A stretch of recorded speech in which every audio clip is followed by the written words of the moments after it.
nna okwu udum n'ọnụ n'ụtụtụ m eziokwu na egwu nwanne anyị nwoke Anidon na-abụ egwu ọ na-awụ ịkpọnye ọdụ ka ga-agbanyụla ya agbanyụ ma nke bụ eziokwu bụ na okwu udum n'ọnụ n'ụtụtụ m ọ nwere ndị mara ha nọ n'ụtụtụ m achọkwara m ka anyị kwuo onye nwa bụ okwu ka onye ọbụla were ghọta ebe anyị na-aga na ụtụtụ m enwere dike na abụọ ihe ndị Igbo na-adị mma ihe ndị Igbo na-anụ ọkụ n'obi ọ nwere ndị ọ na-abụ asịsị chie echichi esisi chie ndị dị otu a echichi maka nke bụ eziokwu bụ na ọtụtụ ihe ndị na-enwe m iwe n'ala Igbo na ebe ịbụ afọ ebe mmadụ na-aza aha n'ala Igbo ileta anya ihe ọ na-emere ndị Igbo ije ha ahụ ofu onye nwere ike na-azọ ọchịrị ọzọ na-azọ ọnwa na-aza kpụkpandụ na-aza akapụ na-aza aha dị iche iche ịjụ oke enye ihe onye a na-emere ndị Igbo onwe ha sọnsọ ezinụlọ ya ka ọ na-azara aha ọ bịakwa ụtọ ịzọgbu anyị n'ụzọ ma nsogbu ahụ nke mkpọbata dike a n'ụtụtụ a iji ama ndị ha wezi aka akụkọwara ha eji akọwagide kọwaruo ebe ha bụ n'ala Igbo onye m jisi gị na mmemme adụmma gụnwa iburu ọchị nọrọ gee ntị n'ụtụtụ a ka m kpọbata onye izizi nna m ngwa ekele m gị udo dịrị gị onye eze ya kpọtụba o nwere ihe wuru ewu na Disemba ọ sị latawa n'Owerri n'ọkpọtụbago ọ bụ ya Igbo bụ ofu ya kpọtụba afa m bụ Chukwuemeka Kogolo Osaji onye eji Deputy Jizọs mara n'ihe onyonyo nke a na-akpọ soshal midia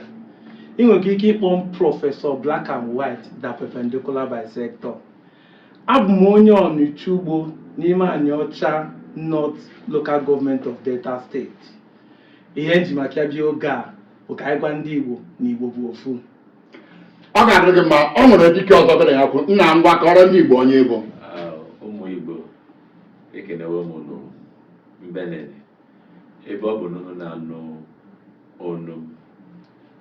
Chukwu na-agọzi unu ise mbụ Ọfọchi Benjamin Atagana obodo nchi na-ekwusa bụ Obiarụkụ n'ime Obiarụkụ mpụsa anyị Ọkụzụgbọta n'ime Obiarụkụ mbenene mbịa anyị ka anyị kwuo okwu banye n'ụmụ Igbo anyị mara n'isi Igbo bụ ofu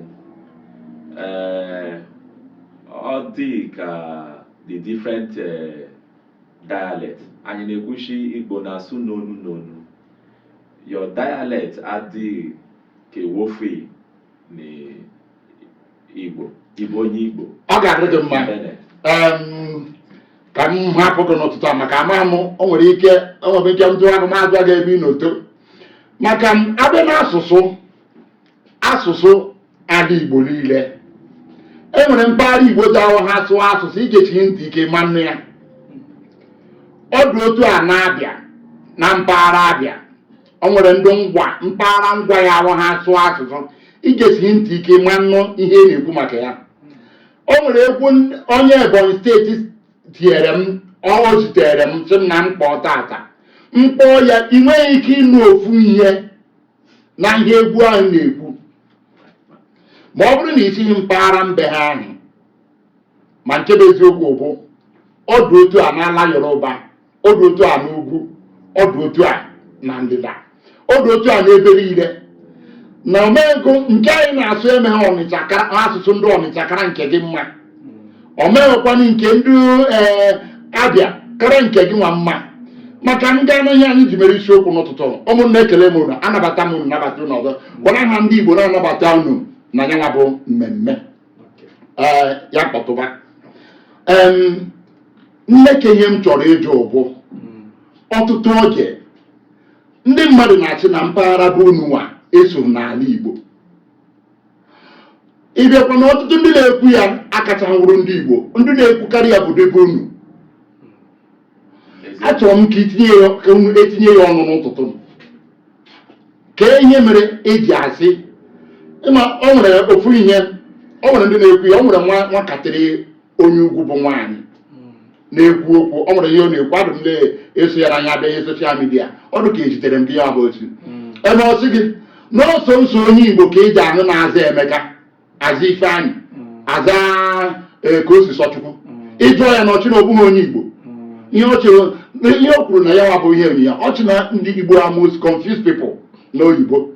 otu ahụ ka o shikwu ya na mmadụ na-aza Emeka aza Ifeanyị na ịkpakwa ya akara n'ọchị na ọ bụghị onye Igbo ebe Azụike ebe o metụtara karịchaa ụbụrụ nwa achọrọ m ka inye ihe nwa bụ ihe ọnụ ka ebe bidogoro ka ebe a na-obido ndị mpaghara bụ unu bụ ndị Igbo nọ bido na-asị na ha bụ ọdị Igbo ka ihe megana ndị ihe dịgo ka ihe butere nkewa ọkwa asị asịla anyị mgbe anyị fere mpe ka m kọwalụ gị ihe ga-edogo anya ịma nọ n'obodo a Naijiria ka a tụrụ anya sị na anyị gbaa bọọlụ with India win anyị 101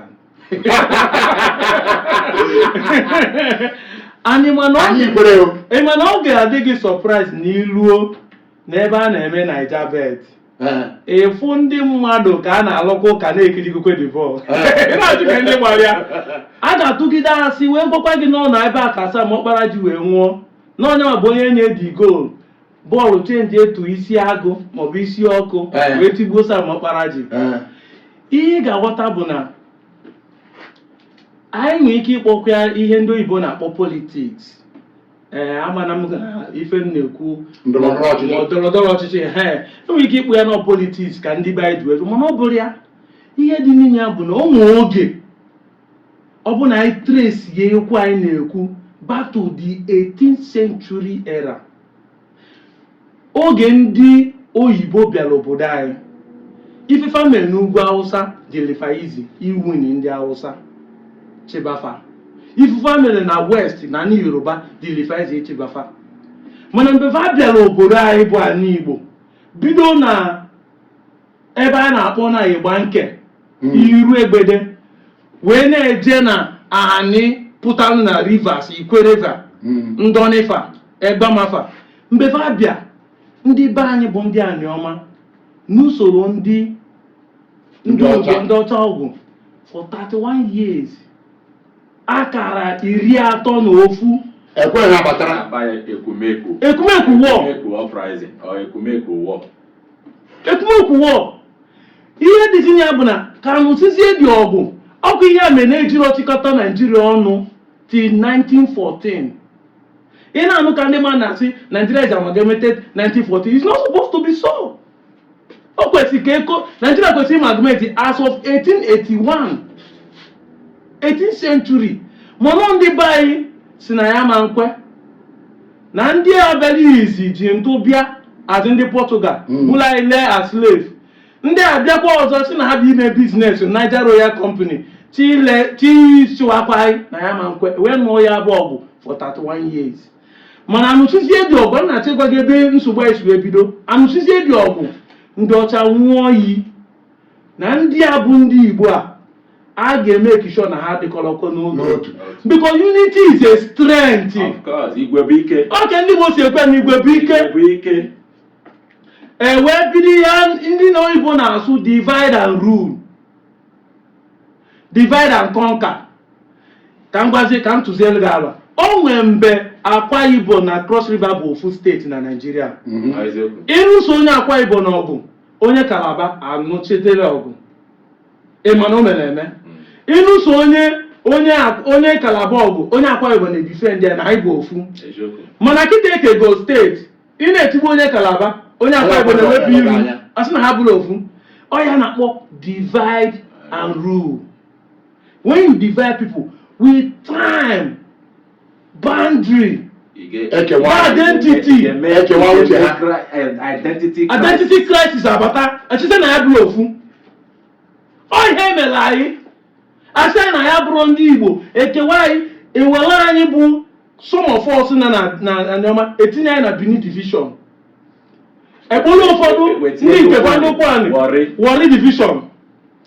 anyị identify say as Warri because Warri abụrụgo ndị isi ndị ụkwụ a na-ekwelu na ha bụsị na Warri ka si bịa anyị ma bụ ụmụ eze Chime ekwebe na Benin ka si bịa ọkwa ka asị ka ihe asị wee bido ịma na o nwere mgbe a na-atụgidere mmadụ asị ahụ ebido jibe eziokwu ihe taa aka n'ụnụnụ ajọ ihe taa aka n'obodo ọ bụrụ omenala ọ asị na anyị otu ọ na-emetụta maka ọ na-emetụta unu n'obu iji hụ na Igbo ọrụ ya na-akpọ otu unu kọwara anyị ya o nwere ya na-akpọ otu unu na-ahụ ihe unu na-agba mbọ ịchịkọta Igbo ọnụ ndị na-asụ Obia ndị na-asụ Obia ndị na-asụ Obia ndị na-asụ Obia ịma efa kenu bụ efa ebe ọ bụ na ifuni ndị na-asụ wekweshi bịa meaning come ebe ọ bụ na ijeni onwe ni community ijeni obodo ọ bụ na ijeni ya dị na anụ ekwekwushi bịa kenu bụ by default onye Igbo ka ọ Igbo bụ. Igbo mgbe achọrọ m ịma ke obodo ndị unu jegoro dị na mmemme ihe a na-eme ịchịkọta Igbo ọnụ a ke steeti ndị ọ metụtara ke obodo ndị unu jigoro ọ metụtara ọsọ nsọ delta Igbo nọ na 13 states of this country. ndị Igbo Indigenous, ọkwa Igbo ka a na-asụ ya. ịma ndị Igbo ndị Igbo dị in 13 states of the federation, the current Nigeria Federation. Ebe na ebe mpaghara ebe ibe na steeti gwa anyị mpaghara ebe ahụ. Ka mkpọ dị steeti ya dị bịa na Abia, Anambra, Akwa Ibom, Delta, Cross River, yeje Enugu, yeje Ebonyi, yeje Kogi, yeje Benue, yeje Bayelsa,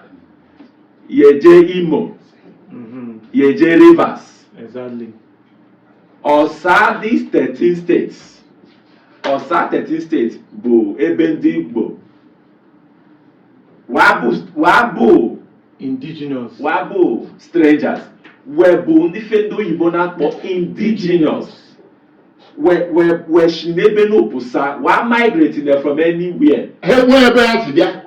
Ha bụ ndị Igbo. Webụ ndị Igbo ije obodo dị those 13 states ya nuwe kwaso bịa Igbo kwaso. O nwere ike bụshi o nwere nwata ife dị iche n'iche ife dịta n'iche n'iche Ebe ife ma gwa bụshi ije Rivers ya nụ ndị Ikwere wasụ asụsụ Igbo ka ọ bụ ya na-eshiwe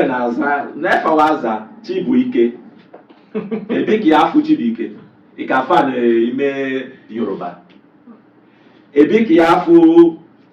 afụ Azuka wee ka anụ a na Yoruba. Ma mmadụ nwere ike onye na-ege ntị nwere ike chego na-enwere onye a na-akpọ Shegu Arinze abụghị onye Igbo. Anyị manụ afọ m bụ enwe m afọ oyibo chelụ ka m kọwalụ gị. Ịma na onye nwere uche si ka onye cheele ya. Ndị Igbo ji inu ekwu okwu anada akọlụkwalụ mmadụ na ihe m na-ekwu igosi ịghọta ihe mmiri